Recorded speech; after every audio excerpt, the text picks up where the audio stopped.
Այս կեղծ խաղաղության օրակարգը, որ բերվել է եւ այսօր խոսում է դրա մասին, լրջագույն վտանգներ է սպառնում մեր ազգային անվտանգության ինստիտուտների նկատմամբ։ Ես խոսում եմ էներգետիկ համակարգի մասին, որովհետև այսօր արդեն ասեկոսներ կան, որ թուրքական որոշ ընկերությունների հետ բանակցություններ են այսպես վարվում կամ նախնական բանակցություններ, առայն որ հետագայում հեծը ձեռք բերվի, այստեղ նաև կարևոր է խոսել նաև ներքաղաքական կամ ներպետական նպատակների մասին, քանի որ չմոռանանք, որ տարբեր տեսակի ասեկոսներ կան, որ հեծի շուրջ այս ստեղծված գործընթացը նպատակ է հետապնդում քաղաքական շանտաժի կամ առևտրի, որ մենք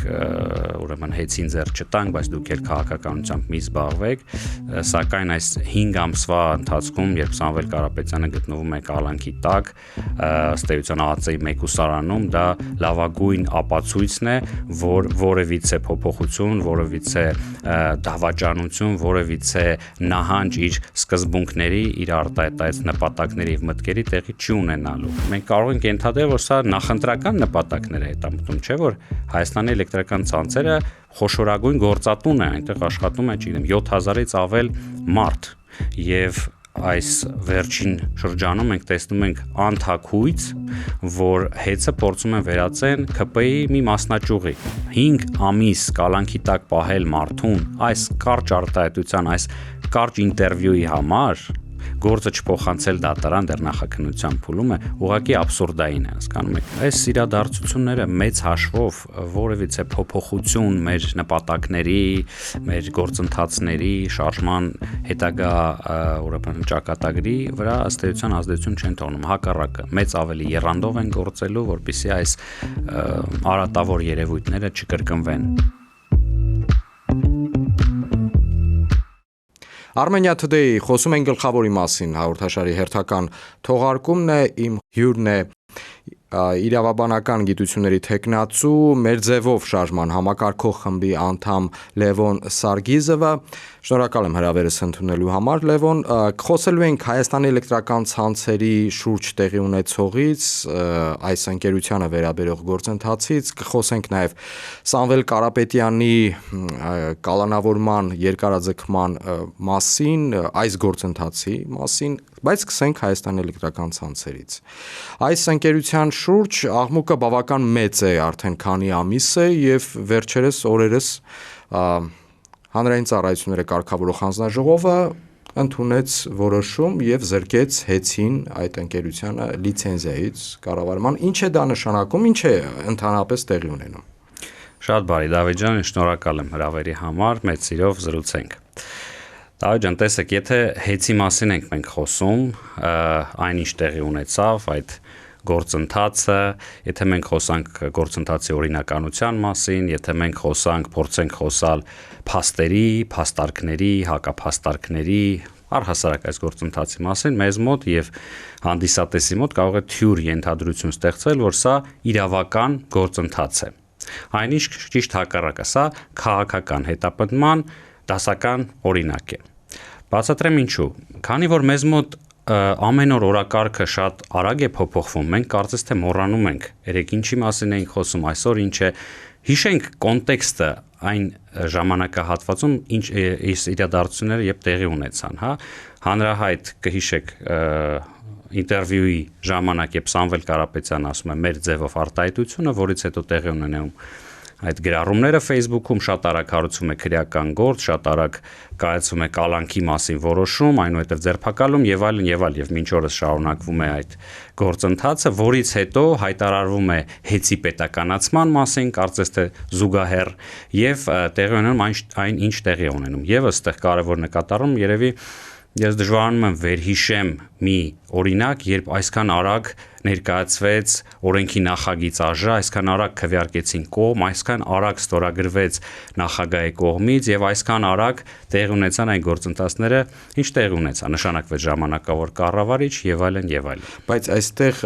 չմոռանանք, որ իշխանությունները նշում են, որ մինչեւ Սամվել Կարապետյանի այդ հայտնի կարճատև հարցազրույցը, իր խոսքը մեր ձևով կմասնակցենք եկեղեցու պաշտպանությանը այդ կոնտեքստով, իշխանությունները պնդում են, որ հեծի շուրջ գործընթացը մինչ այդ արդեն սկսվել էր, գուցե այդպիսի հրապարակավ գործընթաց չէր։ Այո, այդ ժամանակահատվածում հենց այդ օրինագիծն էր ներկայացվել, մինչ այդ քվեարկություն էր տեղի ունեցել, մինչ այդ որոշել էր, որ տարածքային կառավարման նախարարությունը արդեն պետքա զեկույց ներկայացվի, արդեն որոշվել էր ժամանակավոր կառավարիչը, ինչի մասին ենք խոսում, դա բացահայտ տեղի է ունեցել այդ գործընթացը հեծի շուրջ կալանավորումից անմիջապես հետո, երբ կհիշեք հրապարակայնացվեց վարչապետը հայտարարեց, որ հեծը պետք է պետականացվի։ Իդեպ սա էլ հետաքրքիր հարց է, ուր է պետականացման խոսույթը, արդեն խոսվում են այլ ընկերություններ գտնելու, վաճառելու եւ այլնի մասին։ Գուցե դրան խանգարում է նաեւ Կարապետյան ընտանիքի դիմումը արբիտրաժային ատյաններ, միջազգային եւ այնտեղի որոշումները։ Տեսեք, արբիտրաժի որոշումը բազմիցս նշվել է, որ պարտադիր է կատարման, անհապաղ կատարման Հայաստանի Հանրապետության կողմից։ Այնինչ անտեսվել է եւ բացահայտորեն, բառացիորեն չի կատարվում։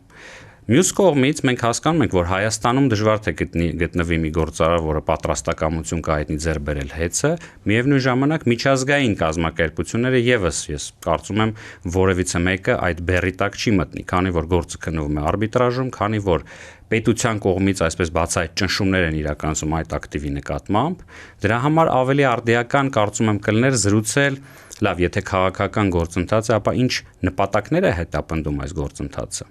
Մենք կարող ենք ենթադրել, որ այս գործընթացը ունի միջազգային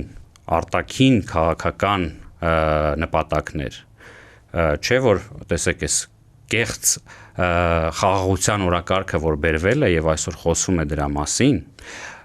լրջագույն վտանգներ է սպառնում մեր ազգային անվտանգության ինստիտուտների նկատմամբ։ Ես խոսում եմ էներգետիկ համակարգի մասին, որովհետև այսօր արդեն ասեկոսներ կան, որ թուրքական որոշ ընկերությունների հետ բանակցություններ են այսպես վարվում կամ նախնական բանակցություններ, առայն որ հետագայում հեծը ձեռք բերվի, վստահաբար կարելի է ենթադրել, որ հեծից հետո կլինի գազը,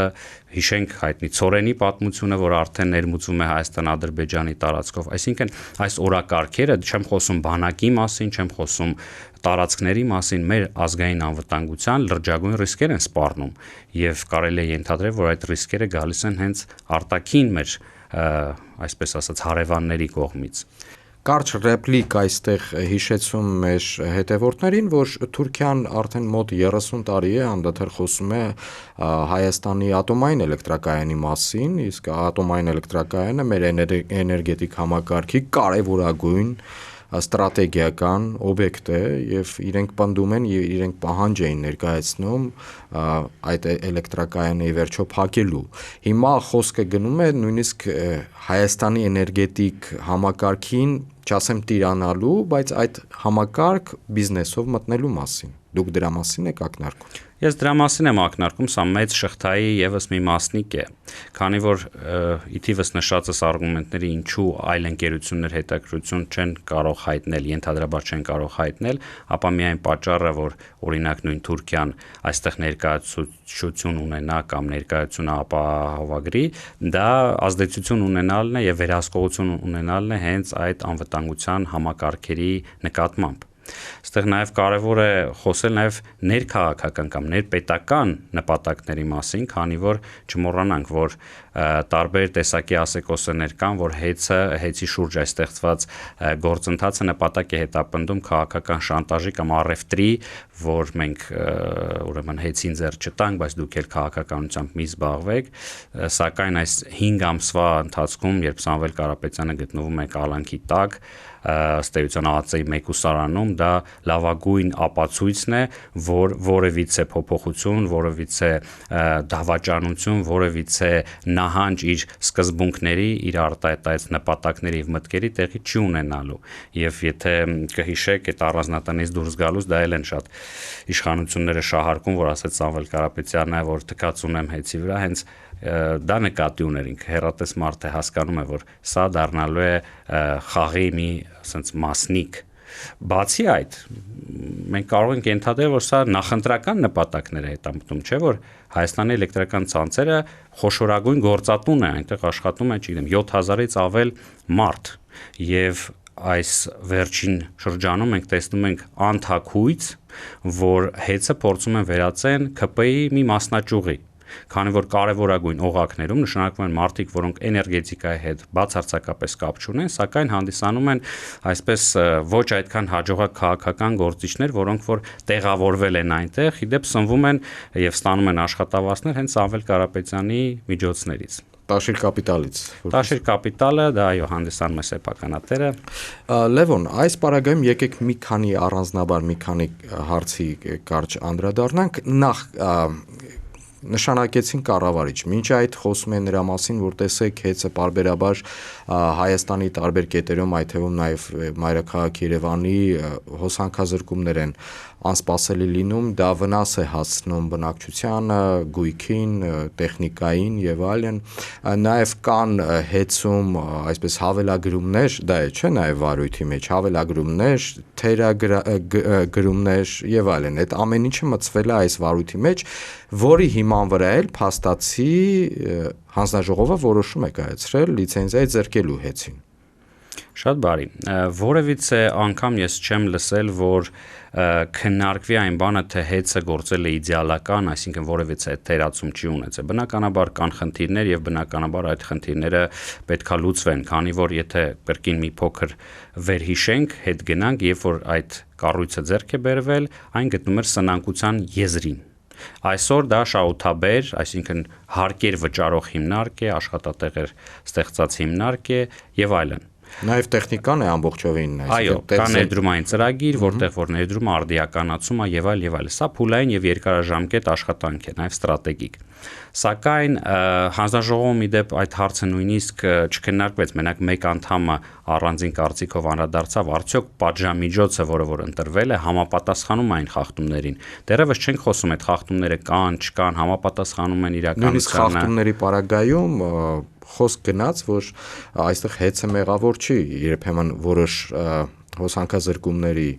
պարագայում այստեղ նաև բեցի հարցն է, բարձրավոր էլեկտրացանցեր, որոնք Սամվել Կարապետյանին չեն պատկանում։ Այո, ասեմ ավելին, պատկանում են Հայաստանի Հանրապետությանը, երբ որ կա խոսք, ասում են, գիտեք, պետքա պետականացվի, փոխանցվի պետական կառավարմանը, ապա պետքա նայենք ովքեր են այդ կառավարիչները եւ ինչ փորձ ունեն։ Մենք ունենք լավ օրինակներ, տեսեք, բարձրավոր էլեկտրական ցանցեր, ինչպես նշեցիք, բազմաթիվ խախտումներ են հայտնաբերված, ընկերությունը աշխատում է առանց շահույթ, իմ տեղեկություններով նաեւ քրեական գործեր են հարուցված։ Մեր փոստը, հայ փոստը, որը որ եւս պետական կառավարման տակ է, կրկին անգամ մենք խոսում ենք, որ որևիցե ներդրումներ չեն կատարում, չի արդիականացվում եւ այսպես շարունակ համալիրը, մեր սպորտային համալիրը եւս պետական կառավարման տակ է, ինչ է տեղի ունենում, ինչ ներդրումներ է արվում, ինչ կառավարման մասին է խոսքը եւ ինչ փորձի մասին է խոսքը։ Ի վերջո հեծը պատվիրակել մասնավոր ընկերությանը, իդեմս Սամվել Կարապետյանի, նպատակը նա էր, որ ի վերջո այդ մեծ ընկերությունը ամբողջ ցանցով հանդերձ, այսպես ասենք, սկսի նորմալ աշխատել։ Այո, հեծը իդեպ այստեղ կարևոր վերապահում, կարևոր նկատառում պետք է անել, ինքը ձեռք է բերվել մեկ այլ մասնավոր ընկերությունից։ Օտարերկրյա ընկերություն է եղել, որը որ վաճառել է արդեն ձեր իսկ կողմից նշված Տաշիր կապիտալ ընկերությանը։ Այստեղ որևիցե կերպով պետությունը չի տվել կառավարման եւ այլն եւ այլն։ Բնականաբար կան պետական կառավարումով ընկերություններ, կան մասնավոր, այստեղ կա էական տարբերություն, մասնավոր ընկերությունը միշտ միտված է ավելի արդյունավետ գործել, շահավետ գործել, շահութաբերություն ավելացնել, որ եւ իրեն լինի դա ձեռնտու եւ պետությանը, քանի որ պետությունը բացի այն, որ մենք խոսում ենք հեծը կարևորագույն օբյեկտ է հանդիսանում էներգետիկ համակարգում, դա նաեւ հարկատու է, նա վճարում է հարկեր պետական բյուջե։ Ի վերջո սա երկկողմանի շահավետ համագործակցություն է։ Խոշոր հարկատու է ի վերջո։ Խոշորագույն հարկատու չէ,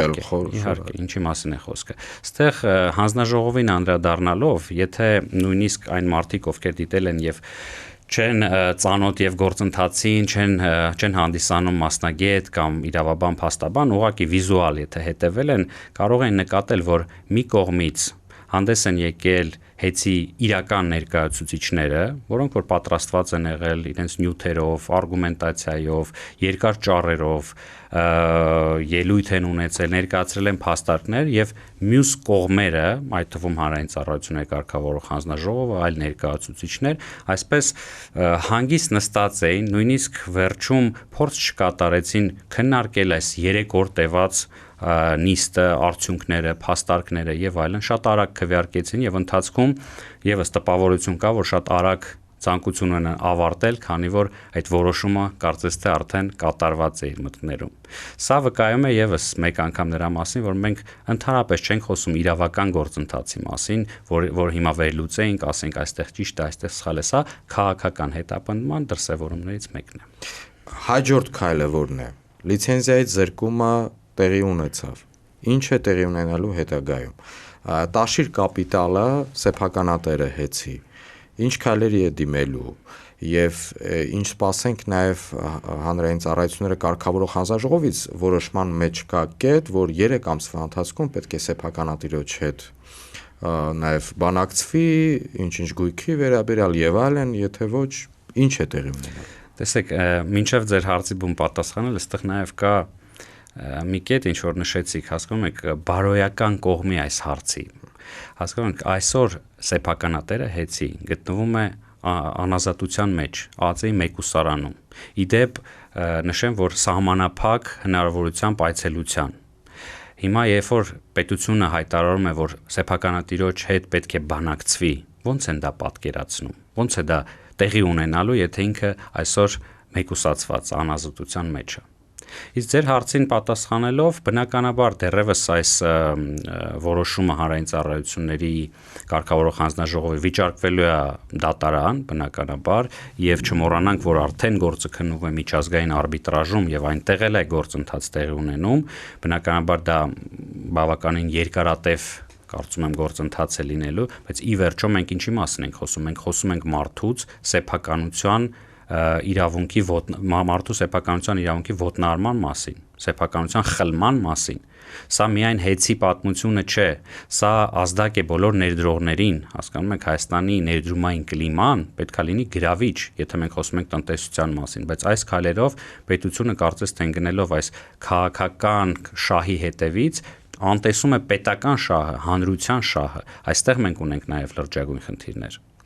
Դուք նշեցիք, որ ինչպես կարող է պետությունը կամ պետության ներկայացուցիչը բանակցի սեփականատիրոջ հետ, եթե սեփականատերը այս պահի դրությամբ գտնվում է անազատության մեջ։ Դա նման է մի իրավիճակի, երբ որ բանակցում են մեկի հետ, ում գլխին, այսպես ասած, ատրճանակ են պարզել, բանակցություն չեղավ։ Այդպես եմ հասկանում։ Շատ կոշտ օրինակ բերեցի։ Չէ, որևիցե բանակցության մասին այստեղ խոսք գնալ չի կարող։ Եթե ճնշման տակ է մարդը, ապա լեգիտիմությունը ինչպիսի լեգիտիմություն կունենա նմանատիպ բանակցությունը։ Ես չեմ ուզում նույնիսկ անդրադառնալ այդ իրավիճակին, քանի որ եւս մեկ անգամ ուզում եմ շեշտադրեմ, որ եթե այդ խոսույթը կամ այդ առաջարկը լիներ իրական, արդեն տեղի կունենար շատ շուտվանից։ Սակայն Սամվել Կարապետյանը իր գործողություններով այսօր ապացուցում է, որ պատրաստ է գնալ ցանկացած տիպի զրկանքի իր սկզբունքները չդավաճանելու, իր նպատակները չդավաճանելու համար։ Հասկանալի է, որ գործընթացը դեռևս երկար, այսպես ասած, ջուր կտանի, բայց հասկանանք նաև ինչ է տեղի ունենում հենց Սամվել Կարապետյանի հետ։ Այս գործընթացը զուգահեռաբար ընթացող, չնայած չափազանց փոխկապակցված են մեկը մյուսի հետ, դուք դրա մասին խոսեցիք։ Սամվել Կարապետյանի նախ ուզում եմ հասկանալ ի վերջո այդ կարճատև հարցազրույցը, որը հիմքում եղավ փաստորեն քրեական վարույթի եւ հետագայում նաեւ խափանամիջոցի ընտրության, մեր ձևով կմասնակցեմ։ Ինչ է նշանակում մեր ձևով։ Եվ դե հասկանում ենք ինչ է հասկանում դրա տակ ենթադրենք իրավապահ համակարգ։ Իսկ ինչ նկատի ուներ Սամվել Կարապետյանը։ Տեսեք, շատ ճիշտ նկատեցիք, եւս սա մեծ շղթայի մեջ մի դրվագ է, այսինքն երբ որ մենք խոսում ենք ինչ է սա ըստ էության, ինչ անուն ենք տալիս, պետք է ասենք, որ սա քաղաքական հետապնդում է եւ բնականաբար այդ քրեական գործերի հարուցումը, այնուհետև կալանքը այս տրամաբանական շարունակությունն է։ Մեր ձևով արտահայտության տակ կարելի է հասկանալ ամեն ինչ, բայց ոչ կոչ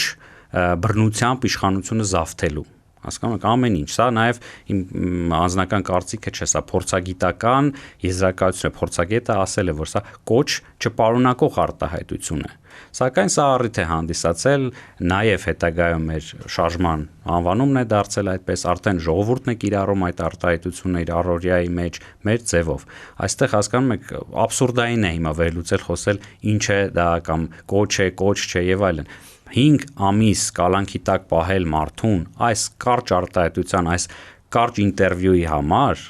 գործը չփոխանցել դատարան դեռ նախաքննության փուլում է ուղղակի աբսուրդային է, հասկանում եք։ Եվ գիտեք, դատարանում հավաքվող մարդիկ ամեն նիստից առաջ այդ բազմահազար հավաքները վկայում են մեկ բանի մասին՝ մարդիկ գալիս են արդարության եւ արդարադատության փնտրտուքներով։ Ցավոք սրտի մենք այսօր չունենք արդարադատության համակարգ, արդարադատության ինստիտուտ։ Մեր հույսը ցավոք սրտի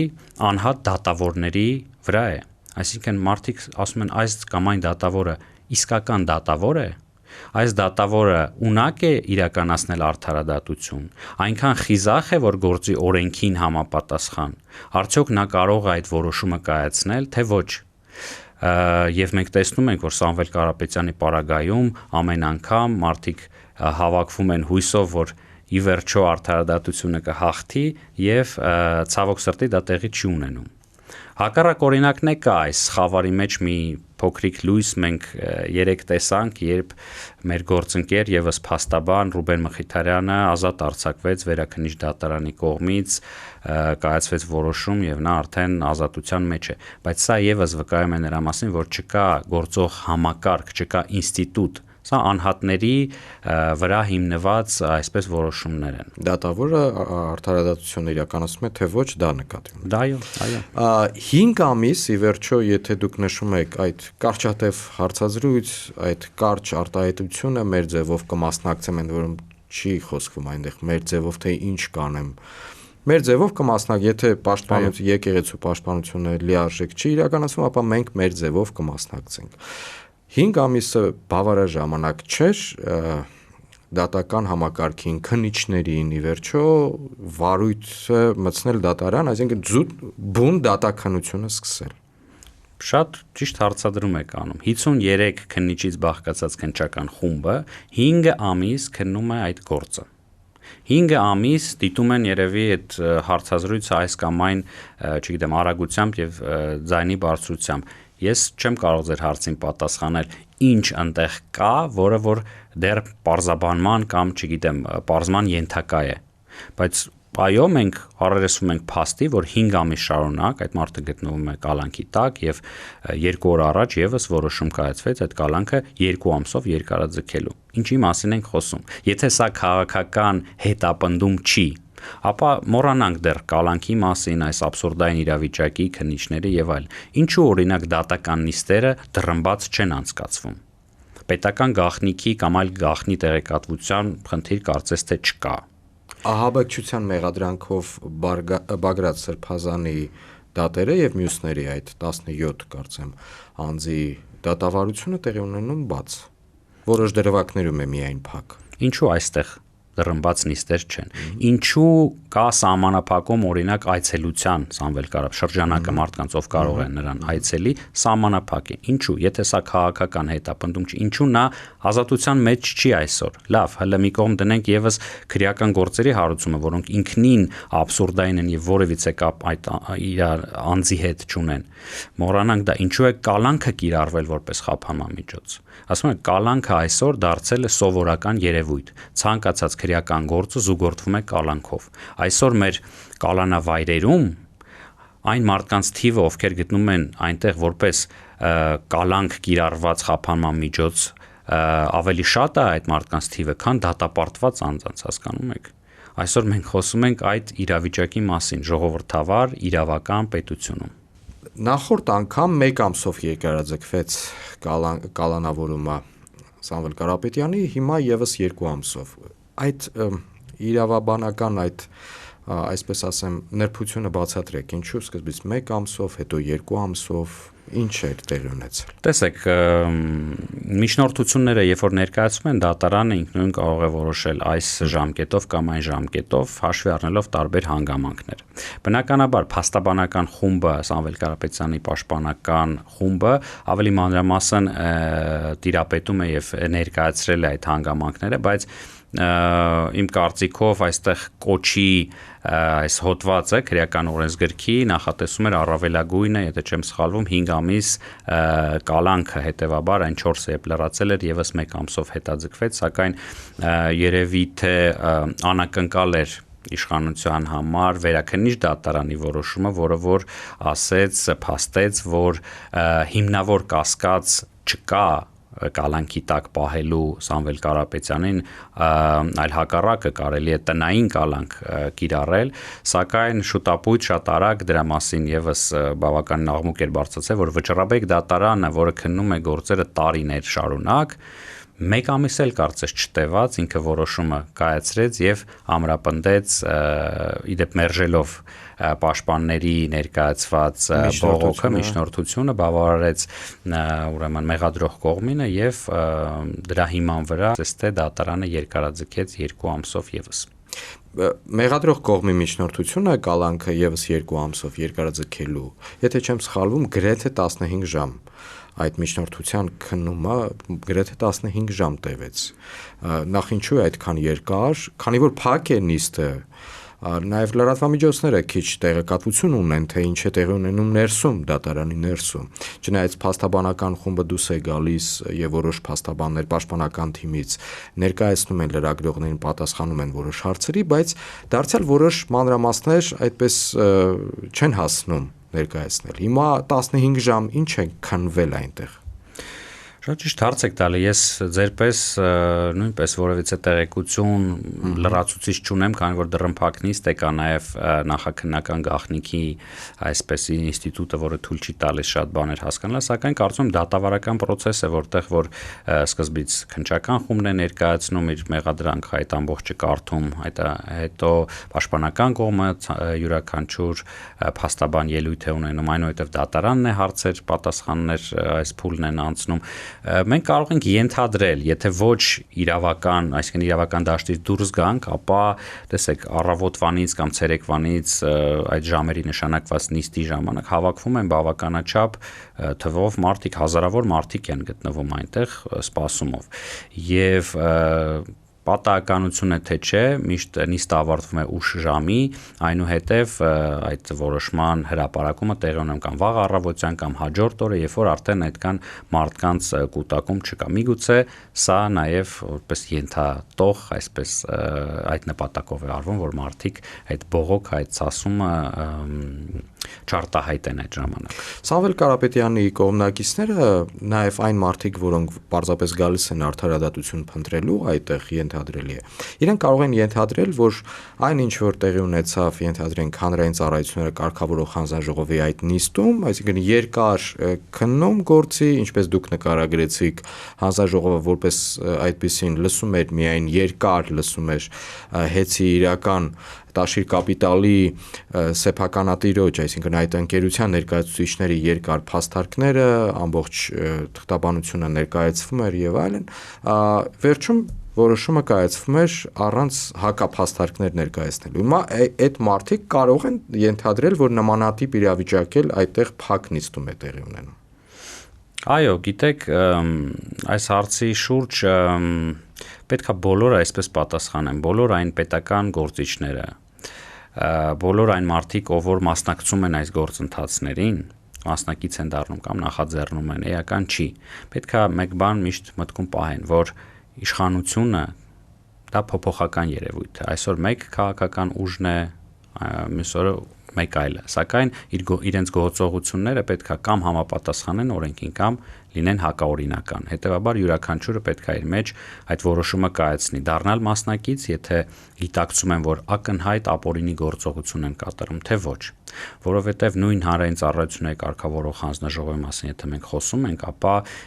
եթե ես չեմ սխալվում, 3 հաղորդում են ներկայացված, երկուսը նախագահի Մեսրոպ Մեսրոպյանի անձի նկատմամբ քրեական վարույթ նախաձեռնելու եւ երկրորդը Ռոմանոս Պետրոսյանի նկատմամբ։ Քանի որ յուրաքանչյուր արարք, որոնք որ հակասում են օրենքին, իրավական պետությունում պետք է ստանան արժանի գնահատական եւ արժանի գործընթաց։ Եվ պետք է մեկնաբանվեն։ Հիմա դուք մեկնաբանեք, թե մեր ձևով շարժումը, որի համակարգող խմբի անդամ եք նաև դուք, Լևոն,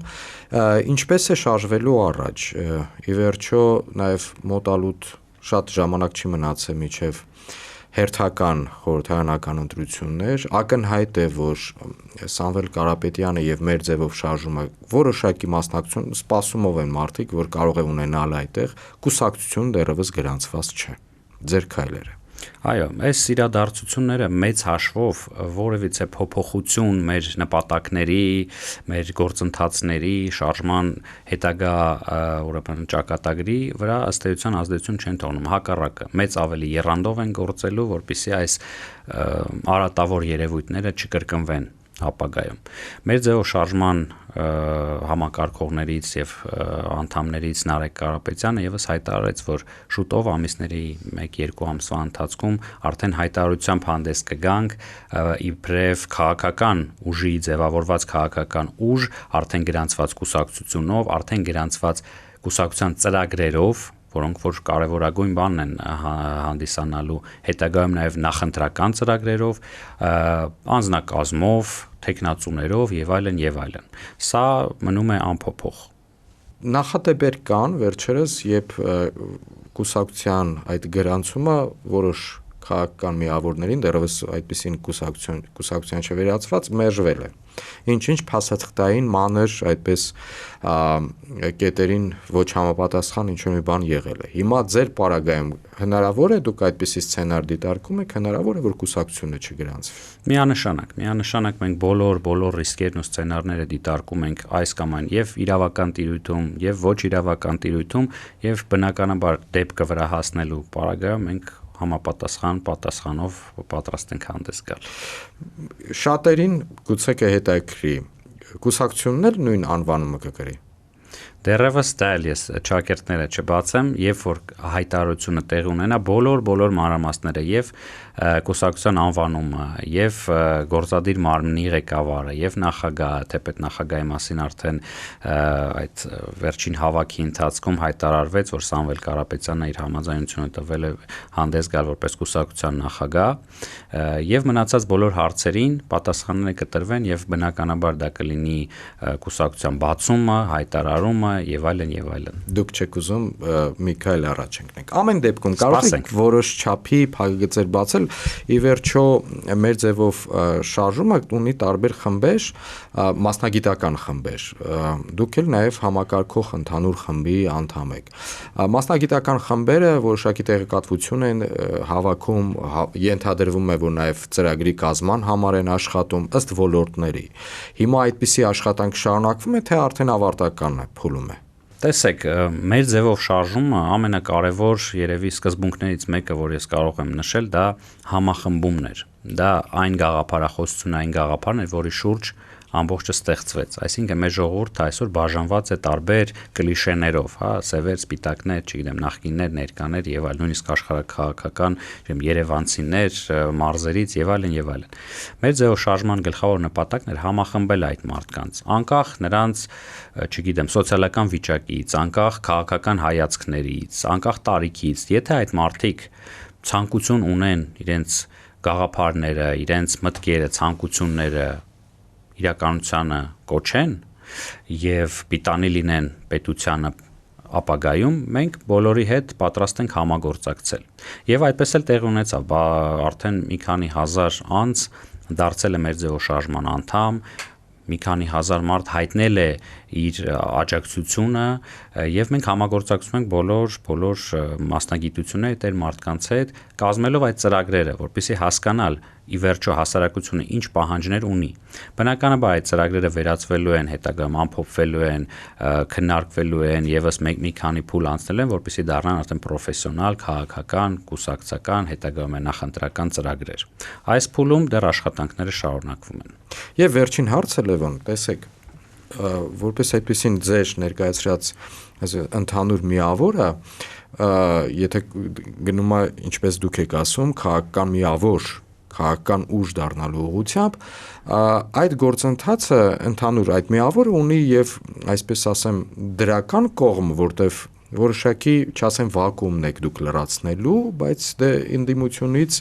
ներկայիս ընդդիմությունը, ընդդիմադիր ուժերը ունեն եւ կողմնակիցներ եւ